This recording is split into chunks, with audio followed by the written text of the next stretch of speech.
Welcome to Catholic Connection with Teresa Tomeo, keeping you connected to your faith and your world. Teresa tackles the issues of faith and culture, the pro-life message, and media awareness. And now, here's Teresa Tomeo. And it's a Wednesday. It's July 1st, 2026. Hope you're having a great July so far, even though it's just starting. Wishing you a beautiful day and a beautiful, happy 4th of July early.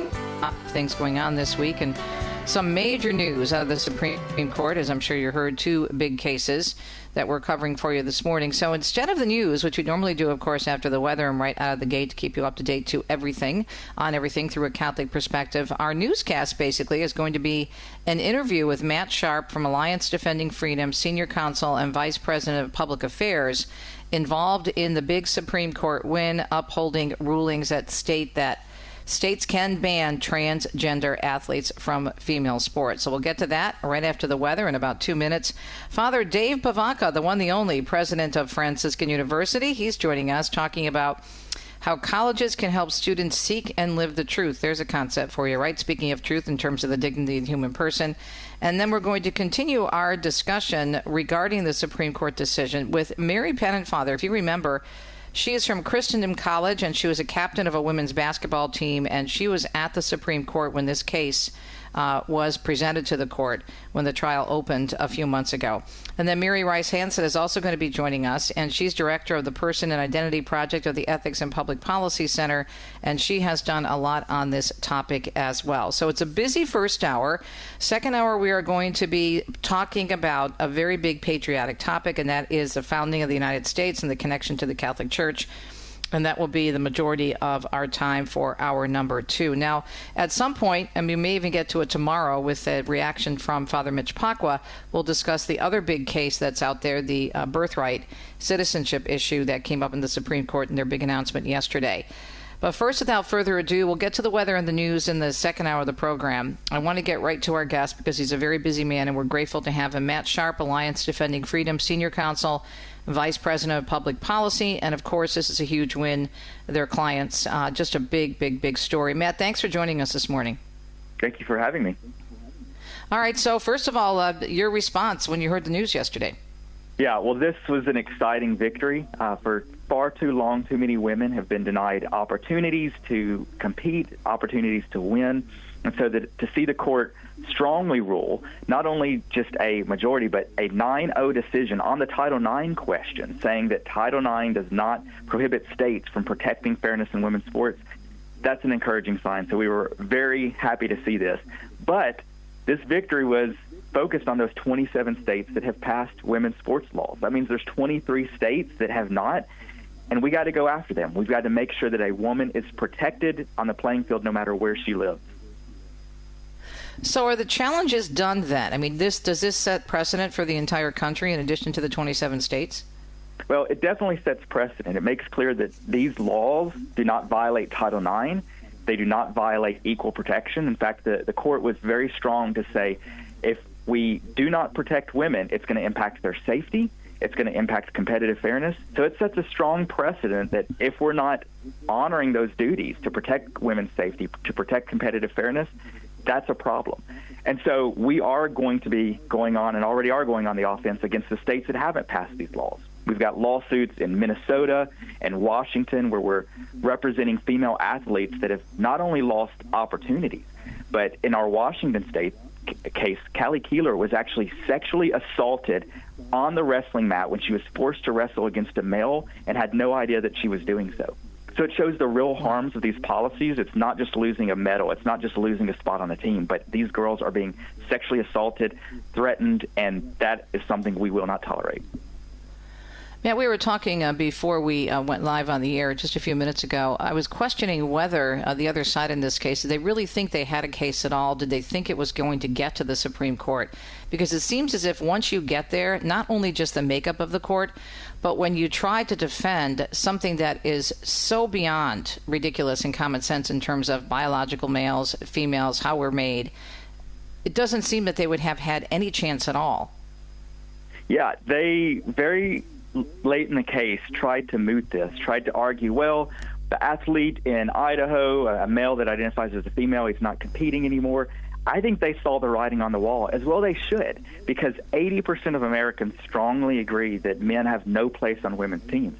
And so they were trying to backpedal and get out of this. But the court rightfully said, no, you filed this lawsuit. This male has been competing. He could compete again.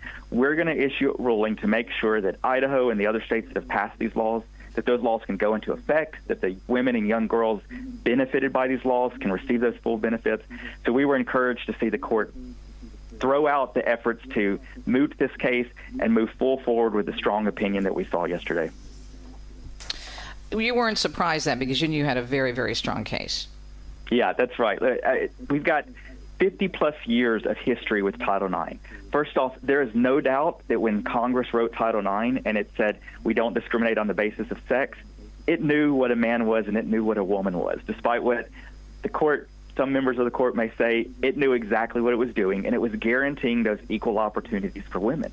And I loved how Justice Kavanaugh described in his opinion how before Title IX, the number of women competing in sports was just paltry. And now over 3.5 million women are getting the benefits of Title IX. So there's no doubt of what Congress intended to do, that it was wanting to make sure that women have equal opportunities. It was very clear that it said states can have separate teams on the basis of sex. So we knew that history was with us. We knew that the plain language of Title IX was with us. But above all that, we knew common sense and the truth were with us, that a man cannot become a woman no matter what drugs he takes or what pronouns he uses. He's still a man. He has advantages over women and doesn't belong in women's sports.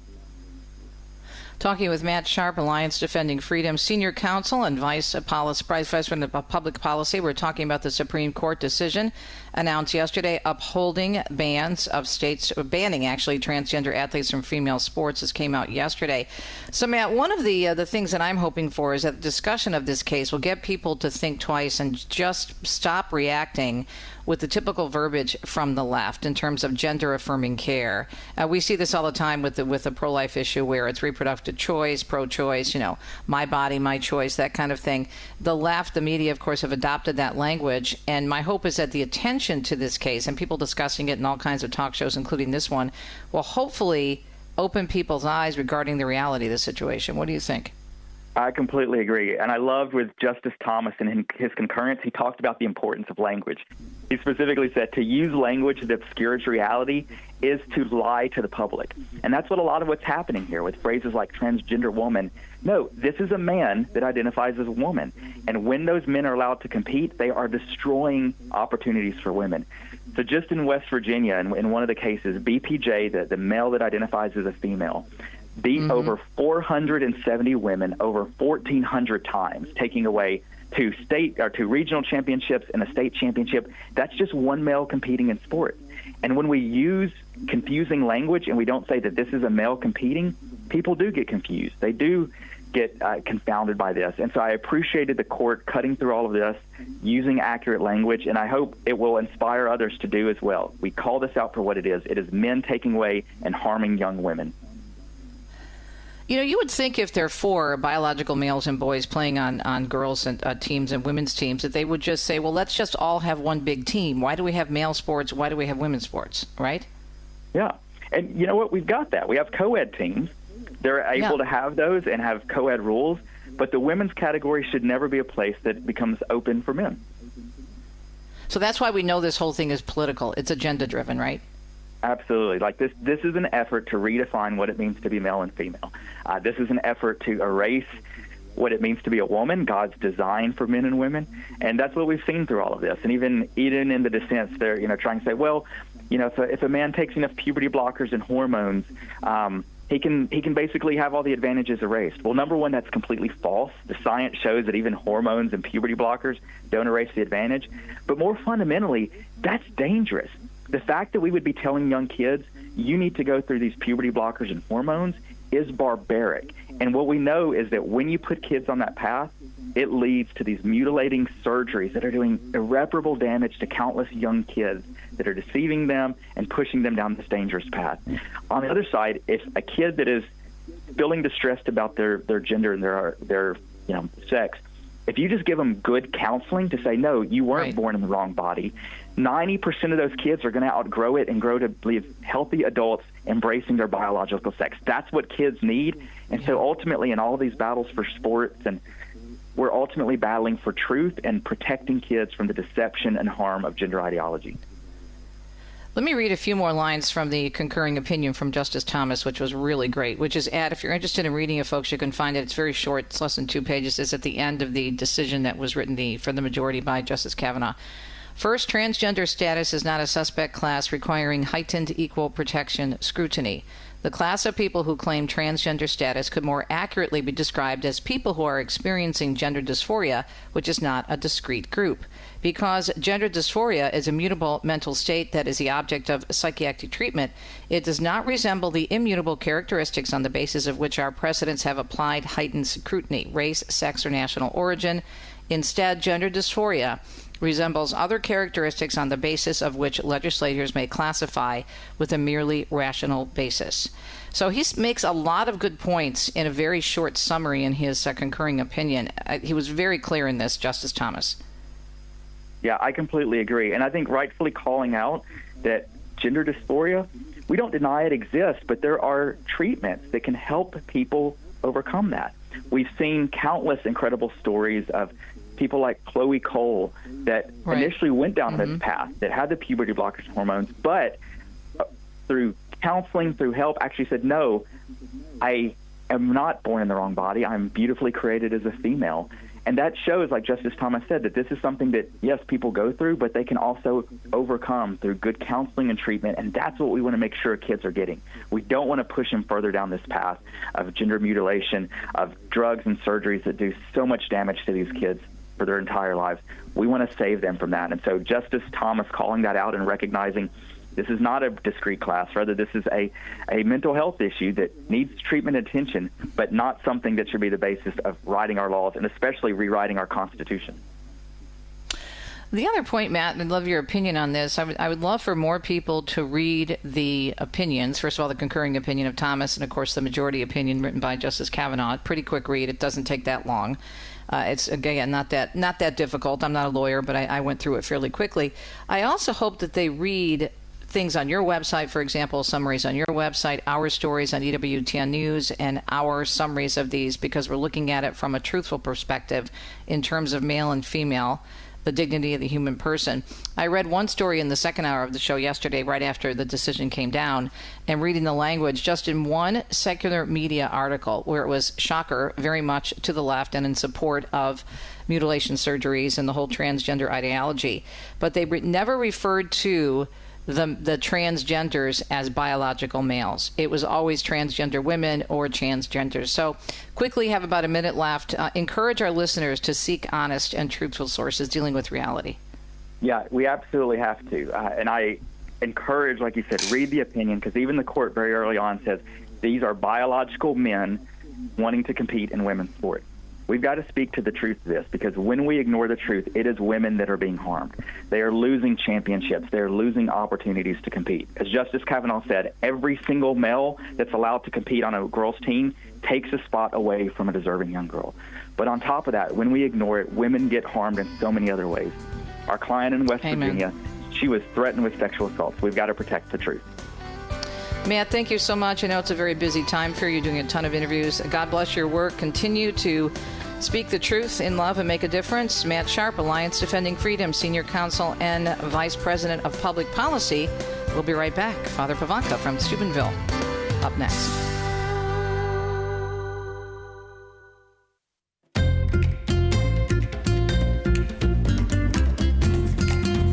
Speaking of truth, an amazing school that does such a great job of raising strong Catholic men and women with the truth of the faith to go out and make a difference in the world, and many of them have been doing that for decades. Father Dave Pivonka is the president of Franciscan University, and he joins us right now, and we're talking this morning, kind of continuing this whole conversation about the truth, especially when we talk about the dignity of the human person, how important it is for colleges, especially higher education, to help students seek and live the truth. Father, great to speak with you. Last time we spoke was on we were sailing the high seas in the Caribbean on the Good News Cruise. How are you? How goes the battle? I've got my land legs back, and I'm doing great. Good. It's very interesting to hear you say that. We one of the things that we've been focusing on at the university for the last about 18 months, we're praying about what the Lord might want us to focus on. So we came up with, through prayer, live the truth. So if you come to the university, you're going to see that all around. It's kind of, I think, a focus point for us right now, that the truth isn't just an idea. It's not even just a ruling from the courts. It's actually a person. It's a way to live. So when you said that living the truth, it's like, my goodness, that's exactly what we're trying to do here at the university. Wow. Yeah, yeah. I think these types of stories, and I always tell folks to connect the dots, at least I try to do that myself as well. When we see these big stories in the news, whatever it pertains to, it reflects the truth of who we are, living the truth, the dignity in the human person, male and female. We are made in the Imago Dei, the image and likeness of God. And even if a particular story doesn't mention God or church teaching or natural law, it reflects who we are because of what happens when we don't follow the truth. And I know you do that, expressing this to the students so well at Franciscan.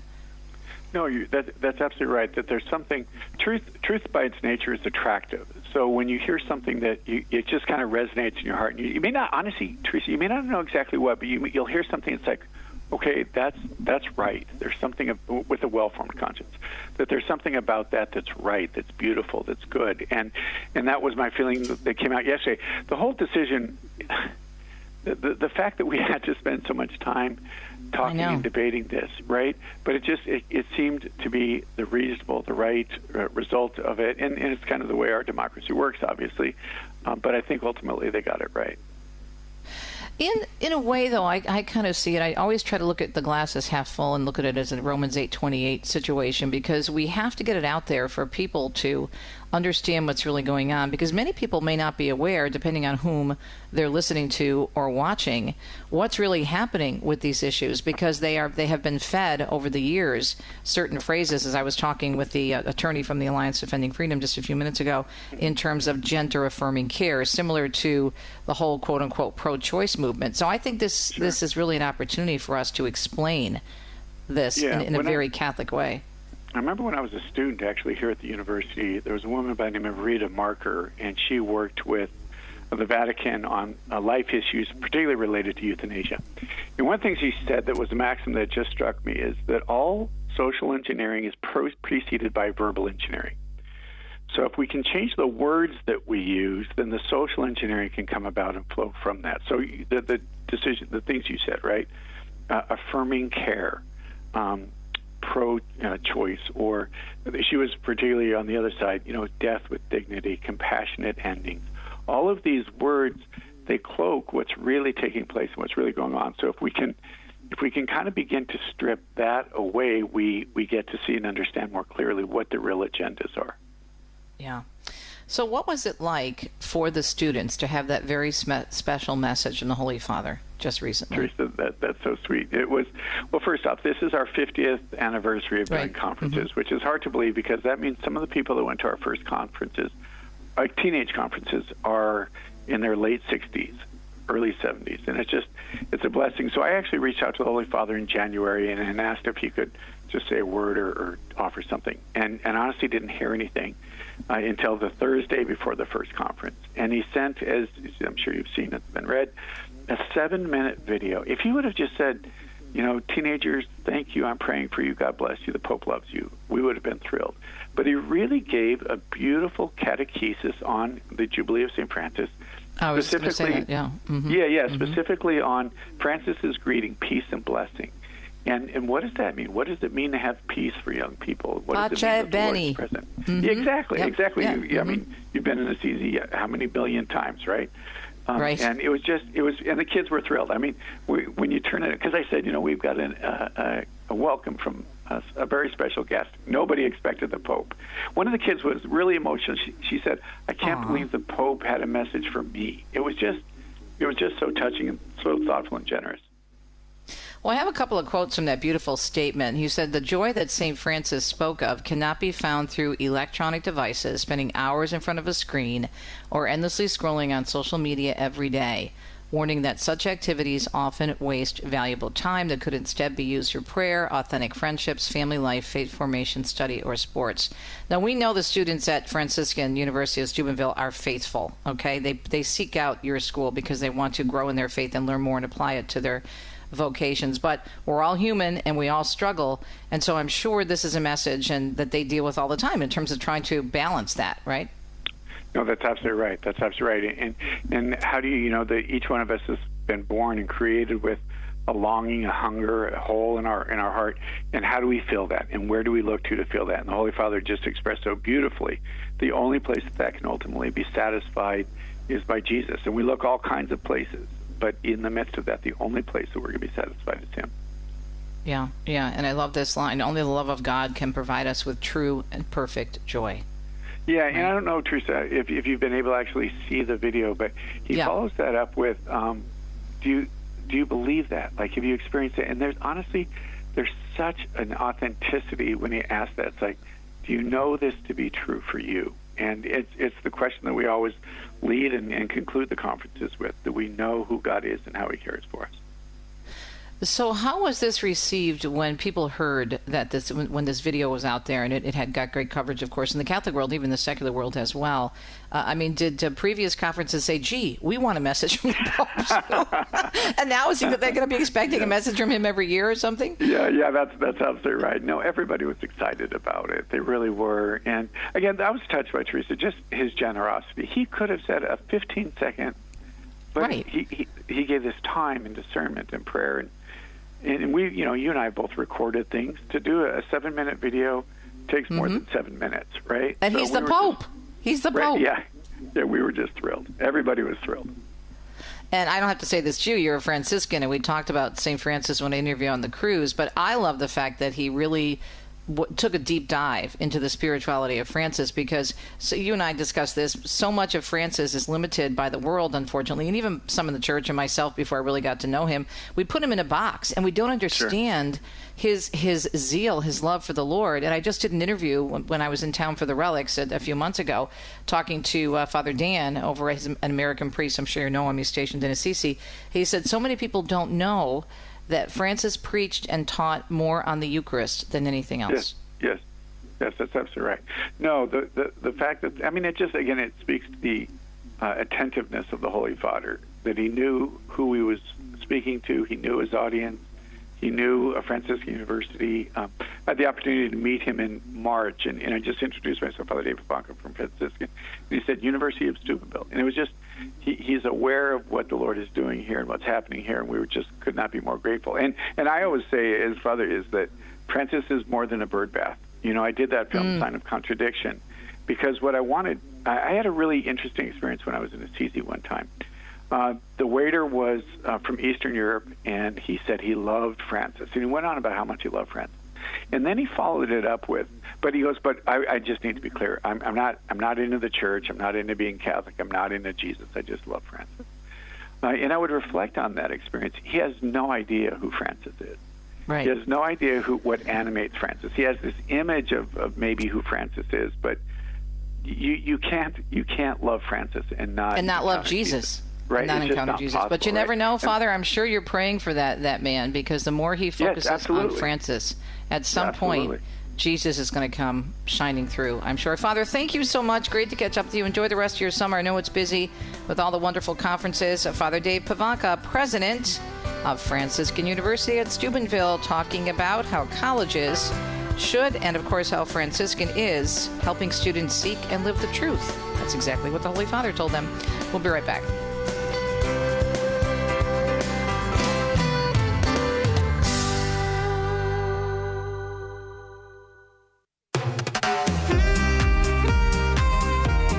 Continuing our conversation on truth, the fullness of the truth, of course, and the one holy Catholic and apostolic faith. That's what we do every day here at EWTN's Global Catholic Radio Network. Continuing our discussion, as we mentioned, regarding the big Supreme Court decision yesterday. We're going to focus on that the entire first hour, and we're giving Joan Lewis, I forgot to mention that when we had Matt on at the top of the hour, giving Joan Lewis a day off today, because we're going to kind of keep going and really look at this, so the different angles of the story, and then what can we do in terms of speaking up lovingly and making sure we understand the fullness of the truth. Somebody who knows all about this is Mary Pennefather, and she's with Christendom College Sports. She has a stellar background as an amazing young athlete, and she was actually with us live in the second hour of the program several months ago when this big case regarding the bans, the transgender bans, when this big case actually went to the Supreme Court. She joined us live. Mary, it's great to talk to you this morning. First of all, your reaction to what happened yesterday with the Supreme Court. I'm sure you're thrilled. Yes, hello, Teresa. I was definitely thrilled, especially it was really exciting going down back in January. I drove the team down to D.C., and we come there, and they're all there, and they're in front of the Supreme Court building, and they're just rallying, and it was really exciting. And so now, like yesterday, to have it finally not be passed was great. So I'm sure you've been in touch with other fellow female athletes. What's the reaction in the female sports world from what you're hearing from a college level? I mean, I know my team is really exciting. When I was down there, we teamed with Fierce Athlete, and there was this volleyball player who played at Pittsburgh, and she was there. And she was, she's there, she's supporting. You have all these women athletes there who are giving their testimony, like this sports team's coming down. And so I think a lot of girls, most girls are happy about this. You said you wanted to share a special story with us this morning. I'm going to give you that opportunity right now regarding a recent experience you had in relationship to all of this discussion that we're having on this whole issue of transgender ideology. Yeah, so I got the great opportunity a couple months ago to go to a benefit dinner and hear Riley Gaines speak. She was a keynote speaker. And this was the first time I got to hear her tell her story in person. And it was about 200-300 people, and she had the whole room captivated with her story. And she went into swimming against a transgender swimmer and time with him. And then after that, she tells the story of being in the locker rooms, and she's there, and she's with all her friends, and then she hears this guy's voice in the locker room. And you're in the room, and I mean, I swam for 5 years on my high school team, and it's definitely relatable. And so just being in the room, and the other thing too that was interesting about that is the people in the crowd, they were either above 60 or in their late teens or early 20s. So I really have hope for my generation. And Noah Coffin was also there. He's the largest leader of the teen Turning Point USA, and he gave a great speech. And so I just have hope for the new generations coming up about just conservatism and fighting for women in their sports. And so how do you hope to go forward with your own experience as a female athlete? What are you looking forward to once you graduate? What are your goals? Well, I definitely want to play. I know the NCAA just passed one more year, their 5th year of eligibility for all NCAA players. So I'm looking to play one more year, which would be really exciting. But, yeah, just because Title IX, we got this great thing for women, and then we take a step back, and then now we're fighting it for it again. We have people like Riley Gaines, who is just great. And, I mean, just being at the court building in January was great to see all these young women athletes who, I mean, I've played many sports, I've been around the athletic world, and just to see these girls, and girls when they're competitive, they like step up to the plate and they fight. And I mean, I have 5 sisters and we're all super competitive. So it's kind of competing on this legal level now, which is interesting. And I mean, so far, we won yesterday, so it's a good thing for the future. Yeah, it's a big win. We just had one of the attorneys, a top attorney from the Alliance Defending Freedom at the top of the hour, and this really does set precedent. And there are other states that don't have the bans in place, and they said that's going to be the next goal of theirs, is to go out there and make sure these other states protect women's sports as well. Do you think, and I'm asking all my guests this morning, Mary, do you think that just having this in the news and coming from someplace as high as the Supreme Court, even though I can't believe that something like this actually made it that far, considering how ridiculous this whole situation is, but do you think that putting it out there in a national and international framework of discussion, that this will hopefully help people understand what's really going on behind this horrible agenda? Yes, I definitely think, especially being at the Supreme Court building, this will definitely help it. And just, again, with like the younger crowd realizing what is truth. A man can't become a woman just when he wants to. And then, I mean, this is what cheating is. It's just an unfair advantage. So if you have, and at the Supreme Court building, all these girls were giving their testimonies, how they lost, how they like, especially in the track and field race, it became in second when they could have easily gotten first if the transgender hadn't won. So I definitely hope that people will start to realize that this is craziness. What is it like to have to worry about something like that? You're already working so hard as an athlete, really perfecting and building up your strength and practicing, and then hearing Riley's story and then knowing other women who've had those challenges. What does that feel like, thinking about something like that you might have to go up against a man? Well, now, I mean, especially after hearing Riley's story, and she made a point about you have to be the one to do something. It can't be your parents. I mean, it's dangerous, like having men in women's locker rooms, but you have to be the one to stand up. And definitely going forward, I would I would just leave. I mean, I would rather not participate in a sport rather than play against a man, just kind of out of principle. So, well, that night, yeah. I think you're putting yourself physically in harm's way, so you have your health to think about as well. All right, so here's a question for you, my dear. Since your course of study is political science and economics, do you see yourself maybe running for office someday, given how much you have been exposed now to the political process, being down in Washington at the Supreme Court, doing many radio interviews and being called upon as an expert because of your knowledge of sports and what young women deal with in this day and age? Are you thinking maybe of doing something in the public square? Definitely thinking about it because I really enjoy the political science and economics. But, yeah, I mean, now coming into my early 20s and just realizing that my generation is kind of taking the lead, especially with Noah Coffin, just hear him speak, and he's younger than me, he's in high school, and he's so articulate and he's really put together, and he's training all these Team USA people, so Turning Point, excuse me. And, yeah, so now it's kind of my time, and maybe one day that will lead me to office. I don't know where God will take me next, but very, very possible. Well, you got my vote. If I could vote for you, if you were in my state, I'd vote for you. Thank you. Well, congratulations, my dear. God bless you, and thanks for being such a courageous witness. And it was so great to talk to you at the Supreme Court a few months ago. And I like it even better, though, this morning to talk to you after this victory. Mary Pennefather from Christendom College. And a huge, huge history in women's sports, as you just heard, in swimming and basketball, an award winner. And she's been very lovingly outspoken about the situation with men playing in women's sports. Mary, thank you so much. God bless you. We continue the conversation with Mary Rice Hasson, Director of the Person and Identity Project at the Ethics and Public Policy Center, or EPPC. More on this Supreme Court decision. Stay tuned.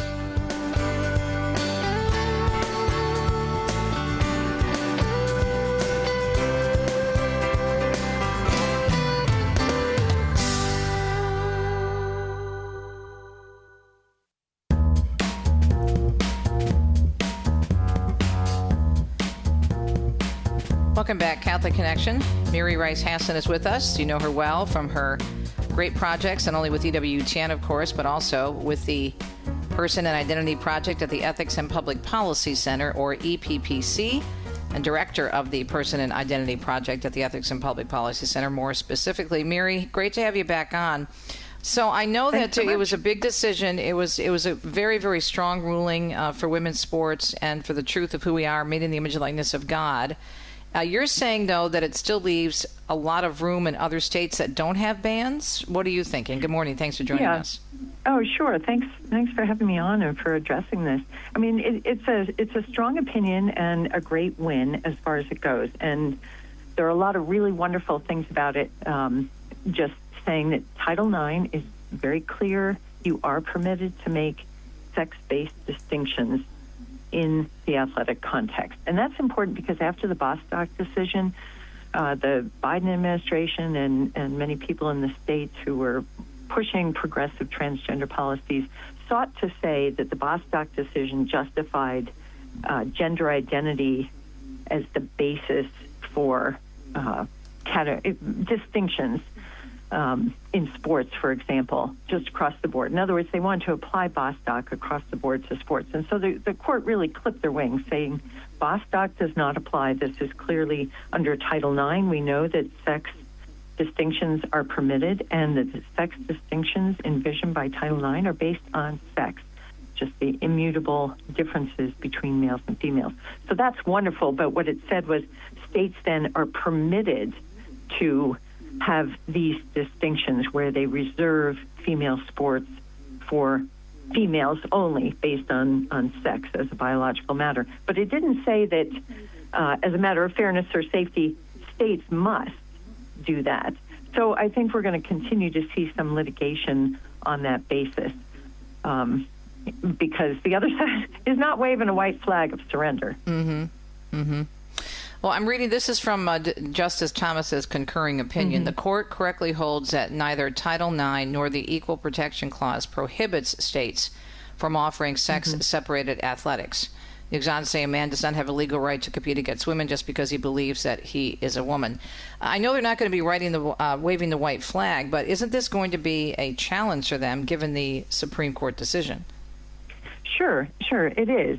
But what we've seen in other contexts, for example, the Supreme Court's very strong ruling in Scrimeti or in Mahmoud. Mahmoud was the case that said parents have the right to opt their kids out, to receive notice when there's LGBTQ content and to opt their kids out. The states that have already committed themselves ideologically to promoting this are not going quietly into the night. They are fighting this tooth and nail. They expect to be litigated. In other words, they're trying to stay the course because they hope in a political sense that they'll either pack the court and change some of these rulings or that you're going to get a different administration in there that's going to change regs, et cetera. So even though we can point to the law now, what's been clarified by the Supreme Court, it doesn't mean the other side says, okay, you're right, that's what we're going to do, unfortunately. Well, when I was speaking with Matt Sharp from Alliance Defending Freedom at the top of the hour, he was discussing the fact that they were actually hoping, the other side, in terms of the Supreme Court case, that they wouldn't have to take this all the way to the Supreme Court because it is so difficult, to explain in terms of a lack of total truth and reality and common sense, and that they were basically saying the one man who identified as a woman in the one case, that he was no longer playing sports. So, that whole line. So that kind of line of thinking make me think at least hopeful that they realize that this is an uphill battle once they do get to a major court. Yeah, and I think where we're on solid ground is really Title IX because even the other side was not contesting that Title IX permits these distinctions based on sex. What they were trying to do was carve out an exception when you've got a male who has taken puberty blockers or cross-sex hormones. They're saying, well, the reasons that we have permitted this kind of a sex-based classification no longer apply because you don't have a threat in terms of competitiveness or safety. And the court really brushed that aside and said, the ruling just says you can make that or the statute and the regs make clear you can make these sex-based distinctions, and it has no requirement to say we've got to do a case-by-case evaluation, which is basically what the other side was arguing. Now, the problem with the equal protection questions, I think that's still going to be litigated in other contexts, in other ways, perhaps with facts that they think are better suited. But again, we take the win for what it is. States are permitted to do this. So hopefully on the state level, we're going to see increased activism with people trying to pass laws that specifically restrict female sports, for example, to females only. The other high point I thought of this decision compared to last year's decisions on transgender questions is that the court seems to be getting much more precise in its language. And certainly Justice Thomas has been. But even Justice Thomas and Kavanaugh as well, because in every single line it was biological males or boys. They weren't buying into the language. Right, and that's important because a year ago, many of even the conservative justices they were using phrases like transgender athletes, transgender women, transgender girls, as if this is some other category of personhood that must be treated differently. So it's much clearer. The court sort of brushed aside some of those cobwebs and language obfuscations and said, let's be clear. We're talking about biological males, and as Justice Thomas said, regardless of how they identify, they're biological males, and that's the basis for this sex classification, and the court's upholding that. How would you like to see this discussed and explained in Catholic circles, in addition to programs such as this, Mary? Yeah, I think it's important for the church to be very strong in and clear about what's true. And again, that was the benefit of this case. What's true is the court said, recognized. They didn't make something true. They recognized the truth that there are immutable differences between males and females, and that the fact that a person feels a different way or self-identifies as someone else does not change that reality. And so using reality-based language is really important for the church as well, because it's a false compassion when we sort of adopt the language of those who are rejecting reality as if that's a way to meet them where they are. It just confuses the issue. We're male, we're female, we can have compassion for someone who is experiencing struggles or confusion, but it doesn't change the facts on the ground, the reality. And ultimately, love is helping someone move towards what is truly good for them, which is always based in truth. This is, I think, an opportunity for us, though, is it not? Because if we understand the church teaching, we know how beautiful it is to, as you just said, to approach people and helping them come to the point where you need to look at reality. Yeah, and I'll tell you, Teresa, it's a little bit troubling that we've seen in recent months some increased pressure from the Catholic left to woo some bishops, to make the case that people who, as they would say, are transgender, we would say they are male or female, they identify or feel this way.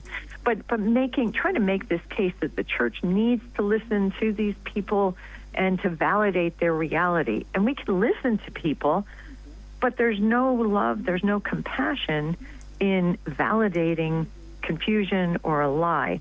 So I think it's especially perhaps helpful to the church at this moment to see that, the wider world is moving towards recognizing reality, and the church has always done that. So let's not go backwards. Let's not confuse things by saying that it must be somehow more compassionate and charitable to muddy the language and to treat people as someone they're not, and because it's just not true, and ultimately it's not loving.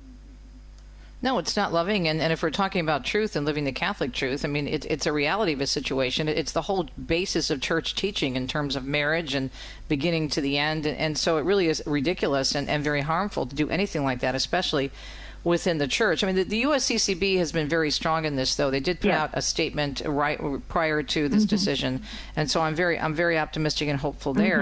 And again, I think it's important for deacons and priests to preach about this and to help people understand and to get away from the language of the left, which is totally accepted. I'm sure you read many of the news articles yesterday. I used one from USA Today. Never once did they mention biological males. Not once. Right, because they want to pretend that the true distinctions among people are really based on self-determined, quote, gender identity. In other words, your inner sense of who you are, which is completely subjective, not grounded in reality, can change from moment to moment, is unprovable. It's just ridiculous. But you're right, the headlines were framed that way, as if these decisions, quote, banned transgender athletes or transgender girls, when there's no ban. It's just the decisions are simply clarifying that it's perfectly appropriate to make distinctions based on sex. We know what sex is. There's an immutable difference between males and females, and for the law to recognize that is a good thing. It's justified. The government has an interest in protecting fairness and safety. So we can't concede on the language, but rather, as you say, there's an opportunity here.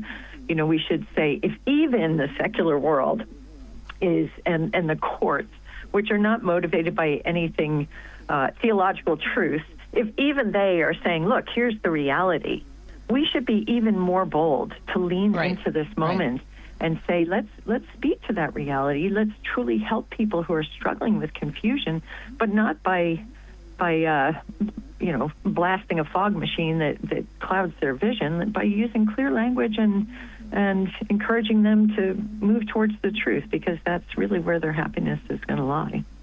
Amen. One of the stories even referred to one of the plaintiffs as a transgender woman assigned as a male at birth. Right. This was in a news story. This was not in an opinion piece, Mayor. This was in a news story. No person is assigned a sex at birth. You are. I know. From the moment of conception. And so again, as Catholics, we should use very clear language. What's the reality here? And not apologize for that. Ridiculous. It drives me crazy. It gets my Italian up. I know you have some Italian in you too, so I'm sure yours was rising reading some of those stories. All right, so what can we expect from the wonderful project that you're working on, Identity Project, at the Ethics and Public Policy Center in terms of this issue and the other issues on which you concentrate so well? Yeah, we've been doing more work just really to help schools and dioceses to make sure that they are using appropriate language. I think that's one of the critical things, because language brings clarity, and just being very clear. So anyone who's interested, they can come to personidentity.com. We have a leadership toolkit for people who are in diocesan or parish positions or heads of schools or things like that can be helpful. But I think to the average Catholic, it's let's speak the truth and let's celebrate the fact that the law is recognizing this. This is a good thing, and we can celebrate that.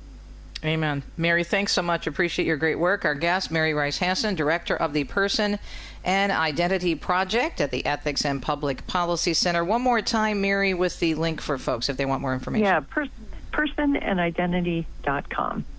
Well, you're great. Thanks for spending the time with us. Appreciate it. I know you're really busy right now. Great discussion from all of our guests, Father Dave Pivonka, Matt Sharp from Alliance Defending Freedom, Mary Pennefather, and Mary Rice Hasson. And we'll be right back to let you know what's coming up hour number 2 on EWTN's Radio Extra. Stay tuned.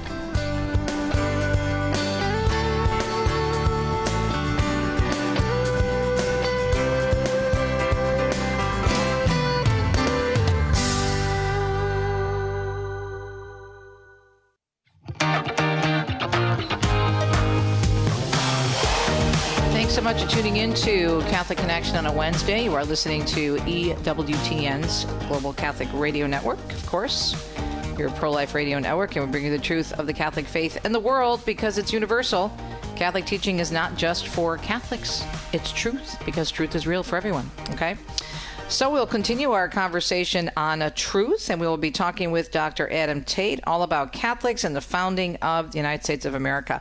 I don't know if you've seen some of the really fun videos that are out there on social media, on YouTube, and on various news websites and news feeds, all about people visiting the United States who have been brainwashed by their own admission by leftist media in Europe. Video after video after video apologizing for having a very bad opinion of the United States prior to coming here for World Cup-related activities. It is really very encouraging to see what they're saying about the people, about the beauty of the country, about the faith of the people even, and it's just very encouraging. And so I think it would be kind of cool. I don't want to encourage people to hang out on social media ever, but if you do pick up your phone and happen to see some of those videos, some of them are really sweet. You see these English guys who are trying to learn country line dancing down in Texas, or sitting in a fast food restaurant and loving some of our fast food. It's just very sweet, but most of all talking about the people and the beauty and the kindness of the country.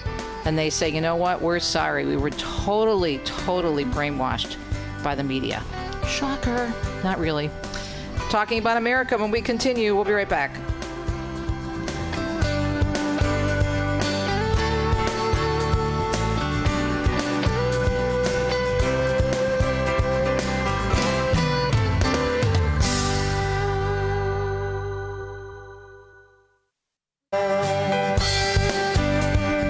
Welcome to Catholic Connection with Teresa Tomeo, keeping you connected to your faith and your world. Teresa tackles the issues of faith and culture, the pro-life message, and media awareness. And now, here's Teresa Tomeo. And it is a Wednesday morning, hour number 2 of Catholic Connection here on a Wednesday, July 1st. Hope July is going well for you so far, and looking forward to our discussion this morning. We're going to be talking about the history of American Catholicism as we celebrate the 250th anniversary of our nation's founding. We're going to be talking with Dr. Adam Tate. That will be exciting. He provided brief answers to many questions that he's been speaking on in terms of the country and the connection to Catholicism. So it's going to be very, very interesting. He has a book, Catholics' Lost Cause, South Carolina Catholics in the American South, 1820 to 1861. It's an older publication of the book, but it certainly will be interesting to talk to him about the connection between Catholics and the United States of America. So look forward to talking to Dr. Adam Tate when he joins us shortly. He'll be with us about 10:28 Eastern Time, just in case if you're listening in the Eastern Time Zone. We're also going to have the news for you as well, and there's a lot of breaking news out of Rome and all kinds of different things going on in the world. We'll have an update on the earthquake for you as well, so I want you to keep that in mind. Let's take a look at the weather before we get into the news this morning. Right now, it's about 1 minute past the hour, but the National Weather Service is saying that dangerous heat in the central and eastern U.S. will continue, and then that is going to bring about severe thunderstorms in the central part of the country. And we're still looking at some critical fire weather in the Four Corners. Now, there's dangerous record-breaking heat that's going to intensify across most of the central and eastern U.S. this week, and the indexes will likely exceed 100 degrees. Severe thunderstorms are forecast across parts of the upper Midwest, into the Great Lakes and Northeast and the Central High Plains.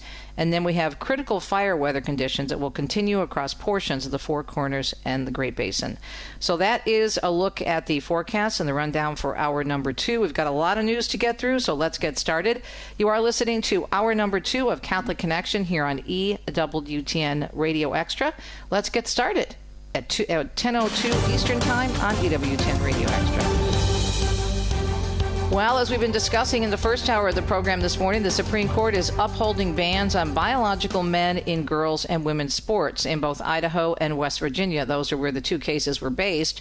Independent Women's Forum Ambassador Peyton McNabb celebrating the Supreme Court decision.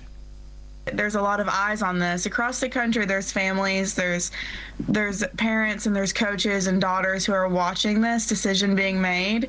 And I'm just so thankful that they get to understand that they are protected. Biological males and boys had challenged the bans, arguing the bans violated their 14th Amendment equal protection guarantee. The court holding that West Virginia did not violate Title IX, which bars educational programs that receive federal funding from discriminating based on sex. In its decision, the court also said the two states did not violate the 14th Amendment by maintaining female sports teams for biological females. More than 24 states currently have bans on men or boys playing in female sports. Meanwhile, Supreme Court Justice Clarence Thomas writing that transgender language is a lie to the public. He said this in a Tuesday concurring opinion, again concurring with that ruling that blocks athletes who were assigned to the male... Here we go again. I forgot to edit this, but this is what I'm talking about. I mentioned this with Mary Rice Hasson earlier. Men playing in women's sports from competing against biological women.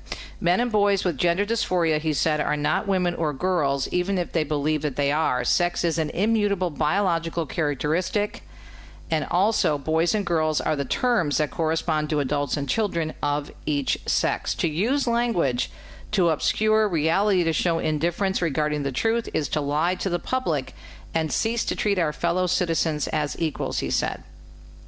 Another big story we're following for you this morning, a breakaway Catholic group is defying the Vatican by ordaining bishops.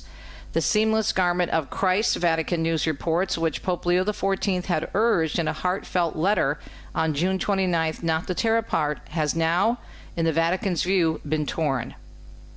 It happened this morning in Switzerland, the headquarters of the Priestly Society of St. Pius X, consecrating 4 new bishops without a papal mandate. The society is a group of Catholic traditionalists with about 600,000 followers worldwide. It was founded in 1970 by fundamentalist Catholics who were strongly opposed to reforms imposed by the Vatican in the 1960s. Earlier this week, Pope Leo writing a letter to the society begging them not to ordain the bishops. The Pope wrote, "To tear the seamless garment of Christ is a sin of extreme gravity." Today, the breakaway group ordaining again 4 bishops, more specifically 2 French, 1 Swiss, and 1 American.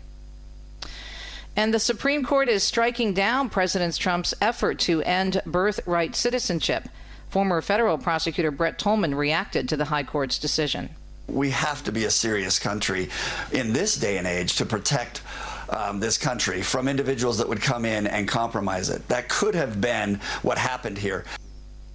The court ruled Trump's executive order to eliminate the 14th Amendment's guarantee that those born in the U.S. are American citizens was unlawful. The case came from a lawsuit filed by the ACLU in New Hampshire last year. Trump's executive order was never in effect after courts across the country blocked it from being implemented. And it's still a race against time in Venezuela as aftershocks complicate rescue efforts almost a week after devastating back-to-back earthquakes. Ana Vanessa Herrera reports from Caracas, where rescuers from Mexico have joined local residents in combing through what's left of a toppled apartment building. Some of the Mexican crew have been telling me that they are not going to stop until this is absolutely over, until they are sure there is no way you're going to find anyone alive there. The death toll has now risen to more than 1,700. A 4.6 magnitude aftershock was reported by the U.S. Geological Survey on Monday on the Venezuelan coast. Meanwhile, authorities say they have also received support from more than 24 countries. More than 30,000 people are participating in the rescue efforts. U.S. Special Envoy Stephen Witkoff and President Trump's son-in-law Jared Kushner are in Qatar for peace negotiations with Iran, but they won't be speaking directly with any Iranians. Nick Harper reports that instead they're meeting with Pakistani and Qatar mediators. So far, Iran is very much taking a hands-off approach and saying that it will not engage in direct negotiations, and that's why we've got the Qataris as the mediators in between. But of course, that in itself will slow up any real progress that they hope to achieve during these 60 days. And a spokesman for Qatar's foreign ministry says no direct talks again between the U.S. and Iran are planned at this point. This after President Trump and the White House said the Iranians had requested a high-level meeting. Iran has said its officials will be in Qatar today for meetings and technical talks with mediators on the implementation of a recently signed memorandum of understanding with the U.S., which set a 60-day negotiation window. Mark Mayfield fills us in as President Trump is announcing that he will gather Republicans in Texas for a midterm convention as the party works to maintain control of Congress. Scheduled for September 9th and 10th in Dallas, the event is described in his Truth Social post as a truly historic event. Trump said he expects Republicans to celebrate what he calls the Great American Comeback, highlighting tax cuts, border security, and lower costs, despite inflation reaching its highest level in more than 3 years. He added that the convention will feature hardworking Americans, including innovators, entrepreneurs, manufacturers, first responders, and job creators. The Republican National Committee previously approved a rule change allowing a midterm year convention, breaking from the tradition of holding such events only during the presidential election cycles. I'm Mark Mayfield. A major heat dome is impacting millions, as you heard in the weather forecast we gave you just a few minutes ago. This week, it's going to be covering the eastern half of the country. Frank Velez is the director of the Chicago Office of Emergency Management. An extreme heat warning has been issued by the National Weather Center. Dangerous heat and humidity levels are expected throughout the week.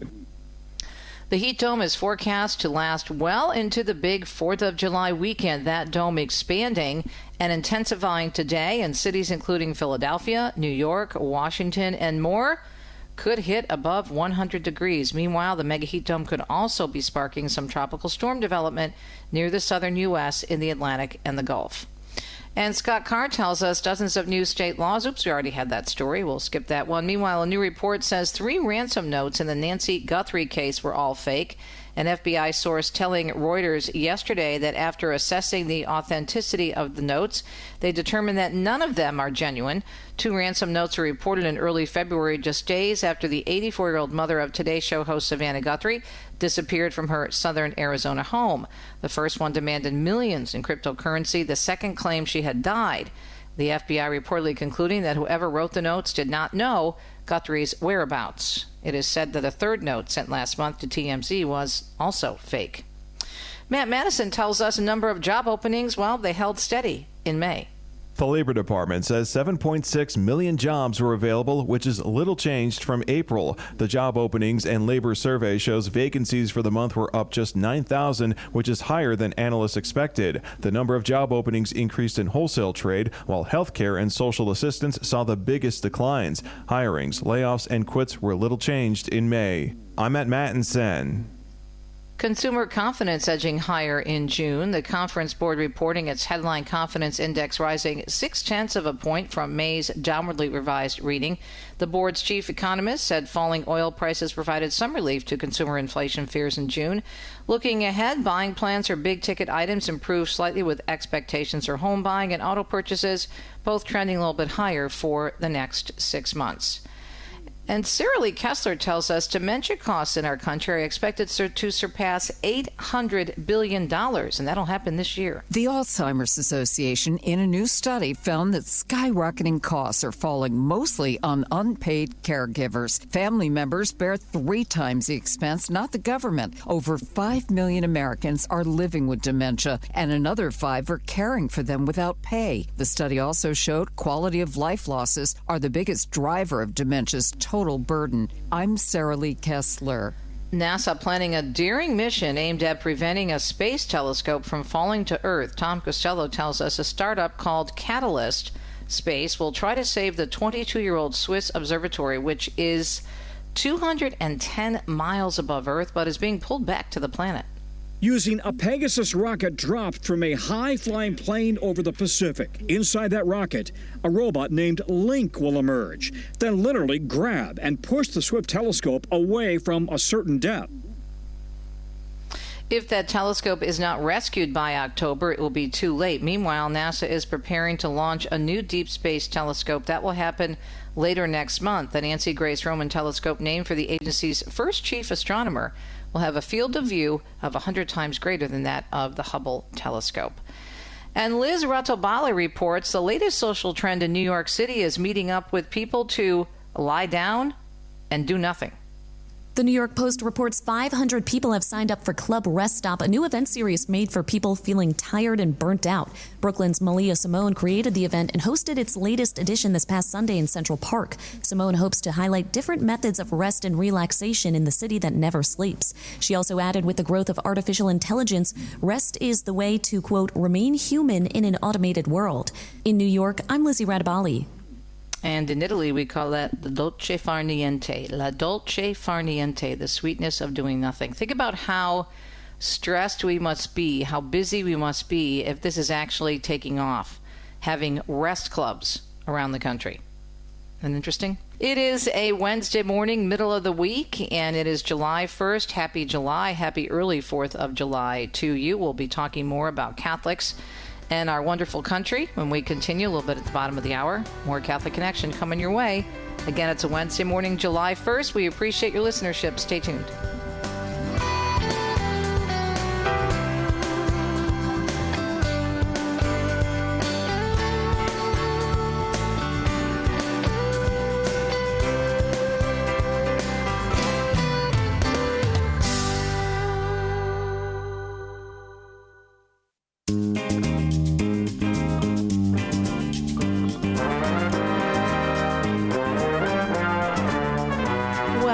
Catholic Connection on a Wednesday morning, and we're so glad that Joni, as I call her, could join us today in the second hour of the program. Normally, of course, she is always a main feature of hour number 1 of Catholic Connection on Wednesdays, where she gives us her Joan's Rome, her perspective from all things Vatican, all things Holy Father.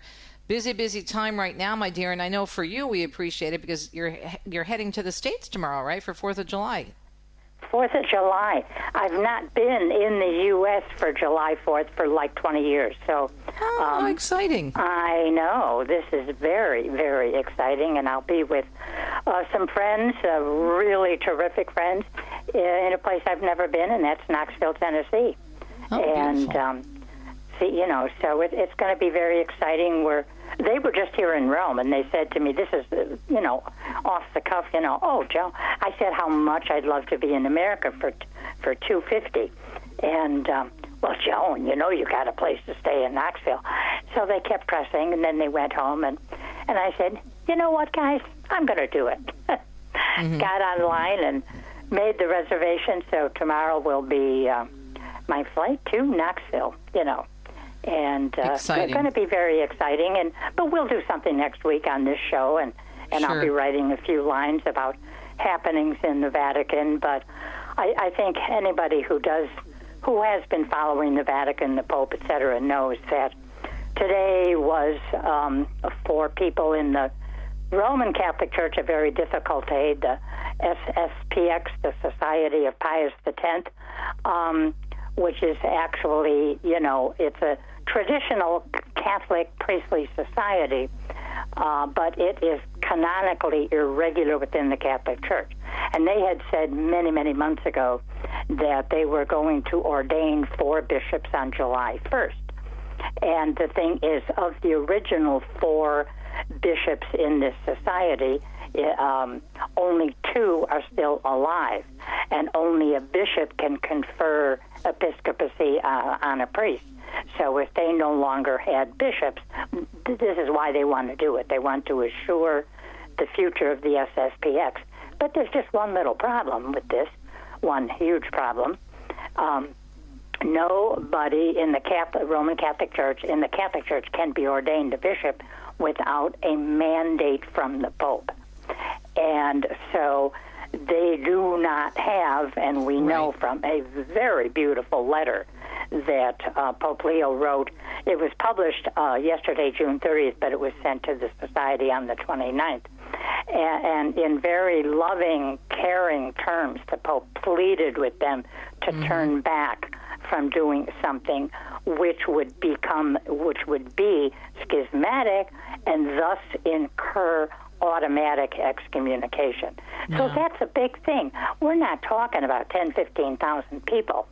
We are talking about 600,000 people throughout the world, and that's not any small number. So, but the question at this point, and we haven't had a statement from Rome. We had the Pope's letter, so we know that, but we haven't had anything from the Dicastery for the Doctrine of the Faith or elsewhere letting us know in the past, 1988, when the first 4 SSPX bishops were consecrated, then the Pope, the bishops doing the consecrating and those receiving it were excommunicated. But it sounded like from Pope Leo's letter that we all read yesterday, it sounds like everyone else would, the priests and the faithful of this society would also incur excommunication. So more or less we are waiting for some kind of a clarification on that. I mean, the priests of the SSPX had to know. If I'm Joan in Rome and you're Teresa and whoever's listening, if we knew about this, then of course the priest and the lay faithful had to. If anybody objected, hopefully they told their superior general.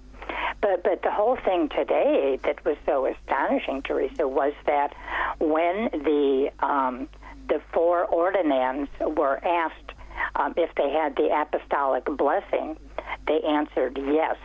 And of course they didn't, so they never got apostolic mandate, meaning the papal mandate. And so for them to say that was obviously a let's be nice and call it a misstatement. But then the worrisome thing were the words of the Superior General, Davide Pagliarani, who gave a brief address in which he said, "We are prepared to pay any price," but he said, "We consider any penalties," and I just mentioned excommunication, "we consider that any penalties or censures imposed for this act will have no value whatsoever." And that may have been just to tranquilize his, 600,000 followers throughout the world. But Teresa, it's so serious. The thing is, with excommunication, it's not something you feel, like you break a bone or something. It's not a physical thing. It means you can't participate. You're out of communion with the church. And I do think, though, that the Holy Father's statements were so strong and so heartfelt. I mean, he's saying that you are basically you're tearing apart the church. This is a schism. The words he used, nobody needs to guess or surmise or infer anything. It's very clear. And he also, when talking about the sacraments, he warned these leaders, so-called leaders, that look, you are what you are doing is affecting all these people in terms of the ability to legitimately receive the sacrament. So he's saying these sacraments are not legit. He's putting it out there. Oh, Teresa, you could almost picture Pope Leo with tears in his eyes as he was writing this. That's how beautiful and caring it was. Please, like you said, don't do this. And he did stress this, quote, spiritual good of the faithful, because this act you're about to undertake would deprive them of the licit and, in some cases, even valid reception of the sacraments which they love and seek for their sanctification. So you're certainly spot on by pointing that out. And tearing the seamless garment of Christ is a sin of extreme gravity. And then, you know, the Superior General of SSPX wrote back to the Pope after just hours. I'm sure he they got the letter on the 29th of June, and he wrote back, and it was published yesterday, and he used many of the same phrases, but, you know, like the garment of Christ, the seamless garment of Christ. So, but I don't have any doubt about a lot of the faithful or priests or saying they love the church. Right. But the thing is, there's a word at the end of their sentence, which is in capital letters. But. I love the church, but. Because the thing is, one of the major features of the SSPX is refusing so many elements of Vatican Council II. And the changes in the liturgy, I mean, they don't recognize what you and I and our listeners call the Novus Ordo. They don't recognize that at all. They only recognize the traditional Latin Mass. So the problem that you're not going to obey, that you're going to go ahead with something without the required papal mandate, and it's just, I'm trying to picture my soul in these circumstances. But, no. Teresa, I want to think, you know, as a good Christian and with love for fellow Christians, that there will be some arrangement made for those who are not happy with the fact that they're all excommunicated. There's going to have to be a path back to the church. It's not an easy one, according to canon law. But there has to be... No, but the Pope is doing what he needs to do to be very loving and very clear in this, and to make it very direct as to what's going on and how serious. And so then, because he has to answer to God as a vicar of Christ. And he's, and he's doing it very well. Joni, we're out of time, but I thank you again for reworking your schedule and joining us in the second hour of the program. I wish you safe travels, my dear. Have a great 4th of July weekend. Post lots of great stuff on the website, and we'll talk to you, God willing, from the USA next week. Our very own Joan Lewis. You got that right. Happy July 4th. God bless America. We'll be right back.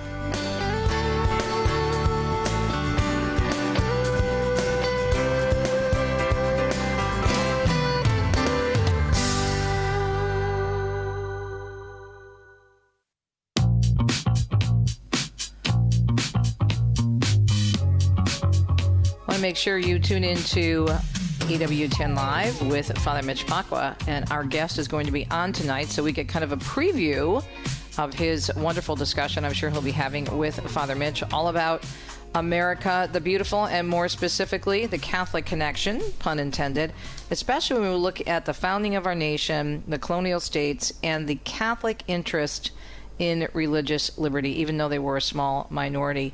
And Professor Tate, thank you so much. Adam Tate, we appreciate you. Prominent, of course, professor in history at Clayton State University, serving as chair of the Department of Humanities, and you've been a part of the university for many, many years. And so you're in town at EWTN. Is this your first time to the studios? It is not, but first time in the studios, not on the campus here. Okay, great. And going to be on with Father Mitch tonight, and obviously what a great topic for this week. First of all, let me just ask you personally, because I mentioned as I wrapped up the first hour of my program this morning how excited I am to see so many people visiting the United States and realizing the beauty of our country, the faith, and how people love their freedom.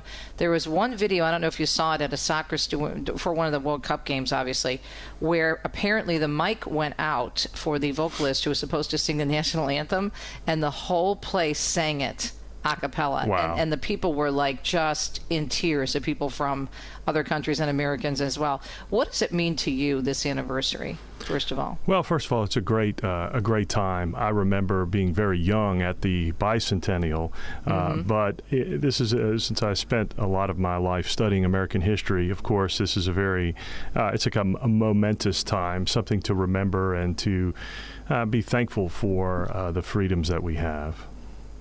Do most of us as Catholics, you think, understand the involvement that Catholics had in religious liberty in developing this country? Right. I probably not. So I think that one of the problems is that Catholics in the colonial period, of course, are a very small minority of the colonial population in what becomes the United States, in the 13 colonies. Probably in 1776, we don't have exact numbers, but the best estimate, it's about 1% of the population, so about 20,000 Catholics. Well, within 70 years, thanks to immigration in the 1830s, 1840s, and 1850s, primarily from Irish and Germans coming over, all of a sudden Catholics are millions of people in the nation, and for many Catholics, that's who maybe we live in different parts of the United States.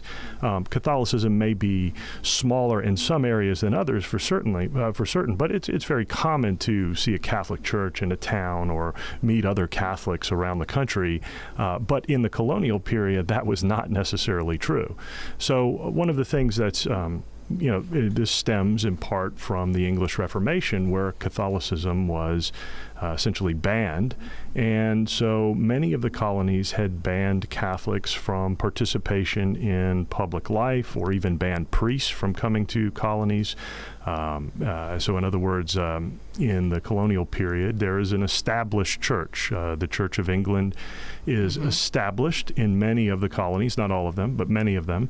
And what that meant was that the Church of England was the official tax-supported church, and that it would also had protection of law. There were legal penalties if you did not attend or you did not do certain things, right? So there were laws that prohibited Catholics from participating in life, in American life. So the colony that there were 3 colonies that had some Catholic population. Maryland, of course, is the most famous, right? Because the Maryland colony, when it's founded in the 1630s, has a Catholic who is the proprietor of the colony, who's leading the colony. But Catholics never form more than about 15% of Maryland's population. So there's some Catholics in Pennsylvania, there's some in New York as well, even though they suffer under legal penalties.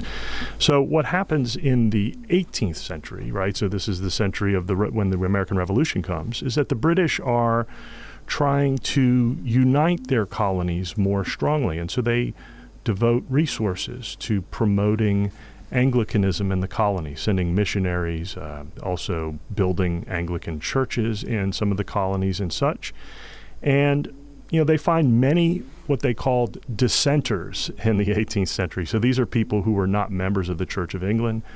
Baptists, Quakers, and Catholics would be considered dissenters, if you will, in the 18th century.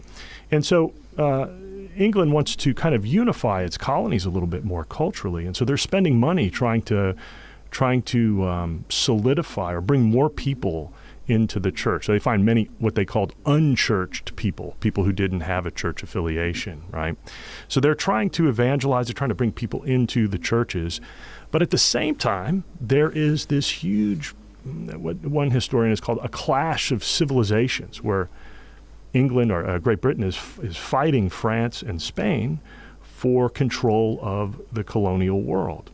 They fight a number of different wars. And religion is a part of this, right? Because France and Spain are Catholic powers, and, England is not. And so Catholics in the 18th century find themselves under the gun, so to speak, because not only are they a tiny minority and they have legal restrictions on their behavior, on even going to Mass, but they're also in this political environment where to be British meant to be Protestant. And so many of them were, in the colonies obviously, were from of British descent, although there's a number of Irish as well, even in the colonial period. But they're very small, right? And so what ends up happening is, as the revolution comes in 1775, violence breaks out,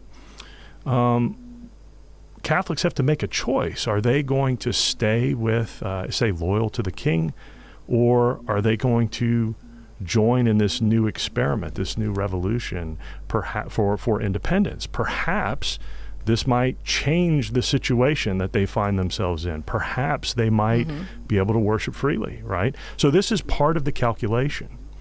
What we know is that Catholics overwhelmingly tended to support the revolution. So from the sources that we have, right, that in areas of Maryland where Catholic populations were concentrated, there were a couple of counties that were maybe like a third of the population is Catholic. In these counties, Catholics support the American cause over 70%, right? So this is a very vigorous support of the revolution.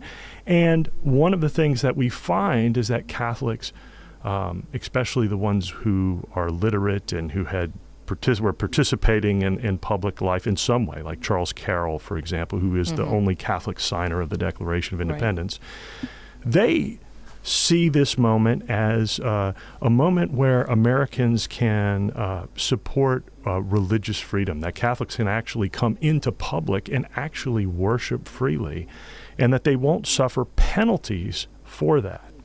And so I think that one of the things that's very interesting is if we look at John Carroll, the first bishop who's appointed in the United States in 1789, he supports religious freedom, but not in a way where we think of indifferentism, where we don't really care, like, so you can be this, you can be that, well, I don't really care what you are, right? No, he says that religious freedom is going to allow him to make the case for Catholicism publicly, right, without being persecuted.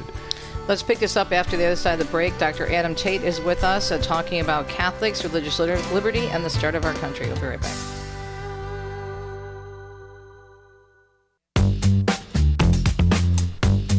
Having a fascinating conversation with our guest, Dr. Adam Tate from Clayton State University.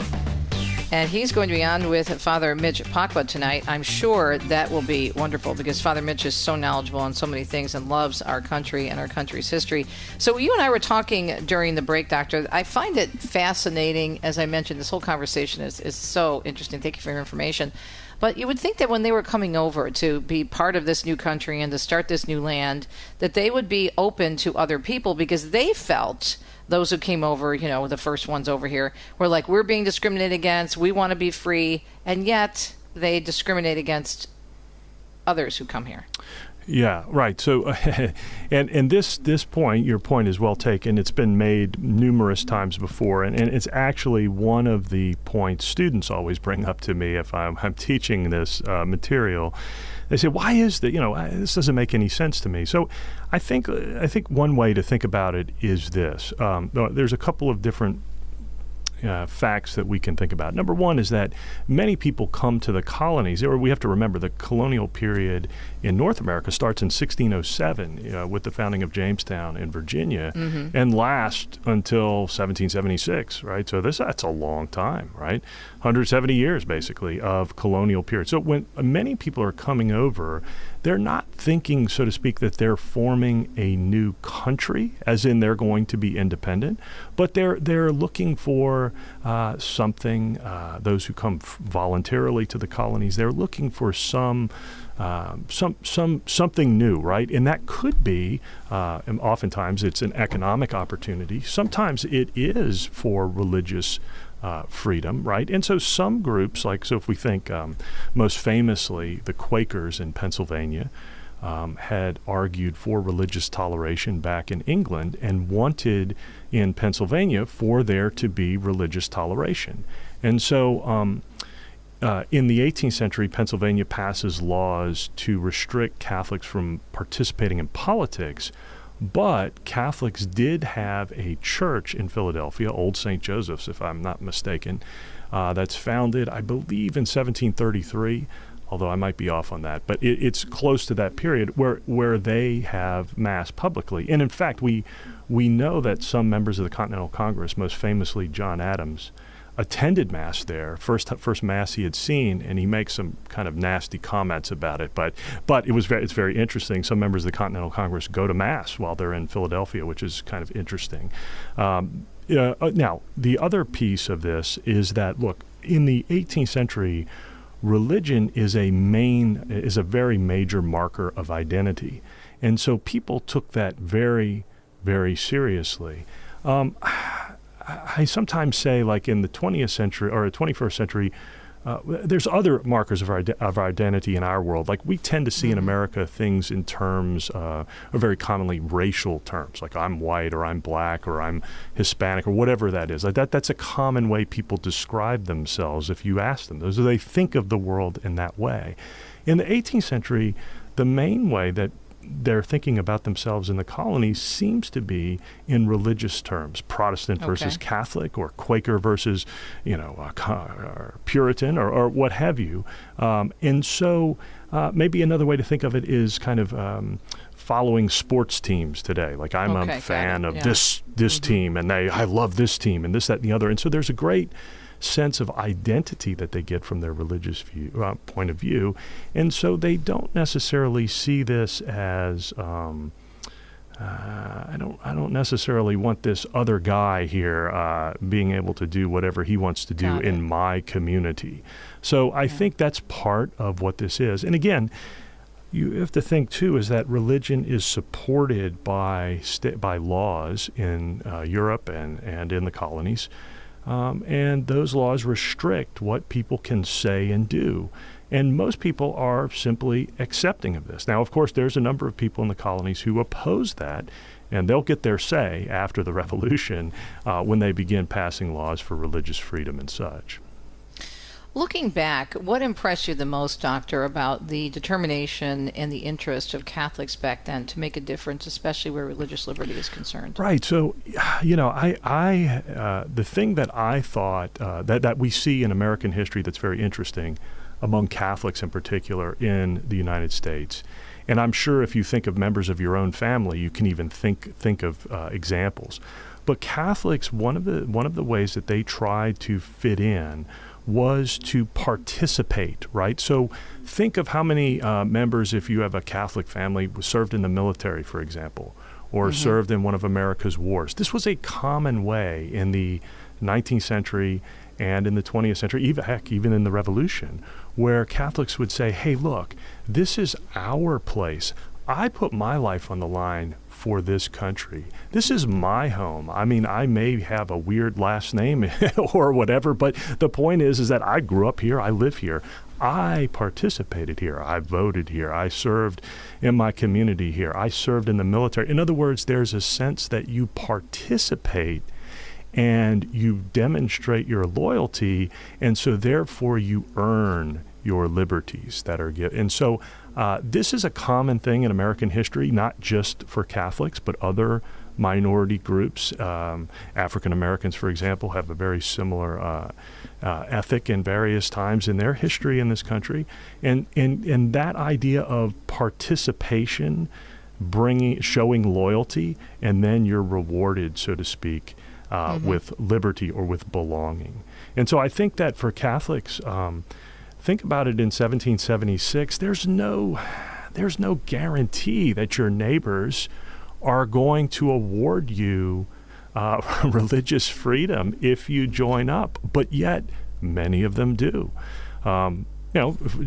Most famously, there's a famous example in 1775. George Washington bans the celebration of Guy Fawkes Day, which was the it was a Protestant celebration of the destruction of the gunpowder plot, where Guy Fawkes was a Catholic and had planned to blow up Parliament, and he got caught. And that's a whole story. It's a very interesting thing. But people would celebrate that day in the colonies with anti-Catholic speeches, marches, this, that, and the other. And George Washington bans that celebration in the Continental Army because there are Catholics serving. And he says this would be, that's kind of rude to our fellow soldiers here. Notice fellow soldiers, right, who are fighting for them. So there, probably about 5% of the Continental Army are Catholics. That's probably a good estimation. Still a small minority, right? It's not that Catholics are the dominant force here, but certainly they're participating. They're participating and looking to show their loyalty, and in return, they welcome their liberties. And think about the other aspect of it. I think, for example, at many Catholic parishes around July 4th, the Knights of Columbus do many different things, right? Very patriotic. And they're demonstrating, and Knights of Columbus do all kinds of charity work with promoting, helping Catholic soldiers, for example, who are serving, giving rosaries or literature for them, this kind of stuff. Think about this. So Catholics are saying, look, you've served, now you have these liberties. We're one of you now. So don't tell us anything. Don't tell us differently. I'm not somehow some disloyal person who wants to destroy this country or something like that, right? I've served. I've been here. Yeah. That's a very critical part of the American Catholic experience. Yeah, to me, it's just, I think it brings such deep perspective in terms of whom we should be appreciating here. Obviously, God, because this country is very unique in terms of, I truly believe God had his hand all over this, especially if you look at the documents and at religious liberty, that whole issue, the First Amendment, Establishment Clause. But in terms of how Catholics these days should be looking at our nation, religious liberty, and the early Catholics, what would you say? What should we be praying about this weekend, Doctor, when we look back at the history of our country? Do you think? That's great. So I think that part of the issue today is that religious liberty sometimes looks a little different for us today because we were not having to have secret masses, and our priests were prohibited from living in the states in which we reside, where colonial Catholics had that. So maybe religious liberty today has the connotation of being kind of an indifferent thing, like people don't really care about religion. So religion is falling away in public life, right? And so there's a sense among many today, certain people I would say, that they tend to see religious liberty as a tremendous problem for Catholics, right? This seems to weaken our faith's claims. I mean, if it's true, it's true, right? And so why are we hiding this behind saying, well, I think that, this guy who doesn't believe in God and this guy who believes in 20 gods and this guy who does this, they're all the same. Is that what I'm saying with religious liberty? And so I think you hear that critique a lot today. But I think that in context, we have to remember that our Catholic ancestors who were around in the late colonial period in the Revolution, they had a very different experience. They were prohibited from even participating in public life. And so the idea of religious freedom for them was not to make religion meaningless in their lives, but it was allow them to speak openly and practice their religion without persecution. And I think that's the sense in which it's probably best to understand what they were arguing for. Yeah.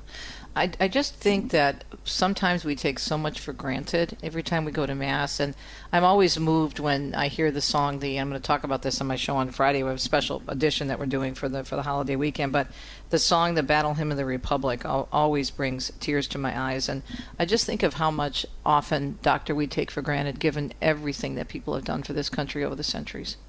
Sure. I mean, certainly that's part of, as I mentioned earlier, that part of Catholics in America have been to say, hey, look, we sacrificed, we participated. You can't tell us this isn't our place too. Not ours as is, it's only ours, but we have a role here. We've played a part in this. You can't tell us we don't belong. Yeah, really. So what are you going to talk about with Father Mitch? You're going to continue this type of conversation? Is there some exclusive insider tip that you're going to give him about Catholics and early history? I'm not sure yet. We'll draw something out, but we'll kind of flesh out some of this stuff a little more maybe and take it in some different directions. So we'll see.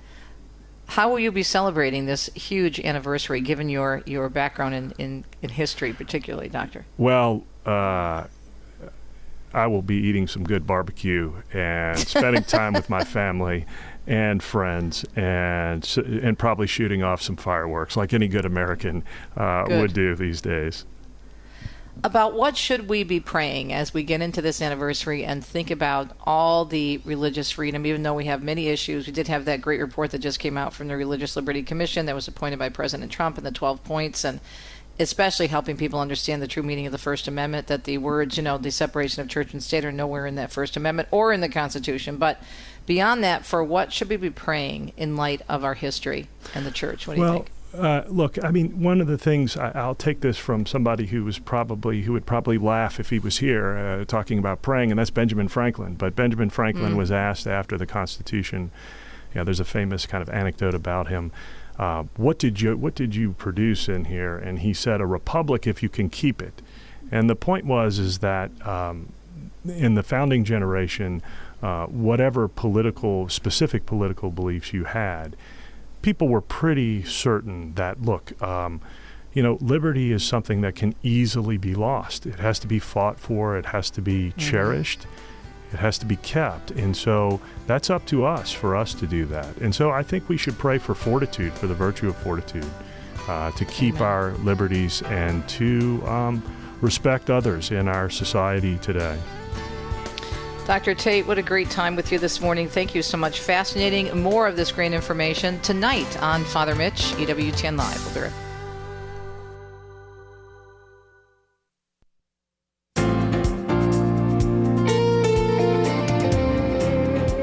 Wishing you a beautiful Wednesday. It is July 1st. Here we are. Can you believe it? In July. And this is such a special week. And I thought Dr. Tate had so much great information. It's something, as he said, to think and pray about as we move toward the 4th of July weekend. And not just the 4th of July, which is always a very important and wonderful holiday, especially when it comes to faith and recognizing who we are as a country. But the fact that we are celebrating 250 years, and I think the timing of the World Cup, and I want to mention that again, and I'll probably do something on this tomorrow in my 2 cents segment, because I've been very moved by some of the videos and the very sincere apologies of people from countries all around the world saying that we were lied to. The media sold us a bill of goods. They are stunned at what they're seeing in this country. And I think a lot of what Americans are portraying, and I know this from being American, I'm Italian-American, and yes, we live part of the time in Italy, but of course we still maintain our home in the U.S. and love our home in the U.S.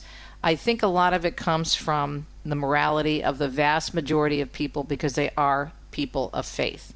Regardless of what the media, the secular media, try to tell you, or the culture tries to tell you, at the end of the day, this is still a God-fearing country made up of great people. So be kind of fun for you to see some of those videos if you haven't. And again, I'm not encouraging you to scroll endlessly, but I think you would enjoy seeing some of those videos. So we'll talk a little bit about that tomorrow. I may even play some of the audio from some of these young people especially. And then, of course, Father Mitch Pacwa joining us for Cultural Connections. I'm sure he'll have a lot to say about this weekend and even the Supreme Court decisions. Have a beautiful Wednesday. Talk to you tomorrow on a Thursday.